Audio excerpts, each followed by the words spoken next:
ស្លោមកជូរយួនប៉ុន្តែមកជូរយួនថ្ងៃនេះអត់មានស្អំជាមួយនឹងម្នាស់ដោយសារតែខ្ញុំអត់ញ៉ាំហ្មងចឹងទៅអត់បានដាក់ទេហើយហ្នឹងខ្ញុំទិញក្បាលត្រីយកមកស្លោមកជូរយួនហើយបន្លែយើងមានតែ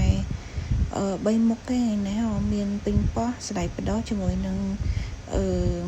កៅអៅឈូកហើយនឹងជីម្អមហ្នឹងសម្រាប់ស្លោមកជូរ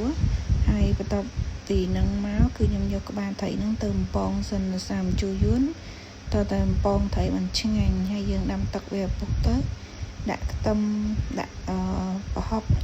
ជាមួយនឹងទឹកត្រីអំបិលប៊ីចេងអញ្ចឹងណាតាមចំណង់ចំណូលចិត្តអញ្ចឹងទៅដាក់ដាំទឹកឲ្យពុះអញ្ចឹងមកហើយយើងដាក់ត្រីចៀនដែលយើងបានចៀនហើយចូលហើយក្បាលត្រីហ្នឹងក៏ខ្ញុំថែមពងត្រីតិចទៀតដែរដើម្បីឲ្យឆ្ងាញ់អញ្ចឹងណាបន្ទាប់ពីពុះហើយយើងចាប់ផ្ដើមបង់ម្ជូរសូដាំចូល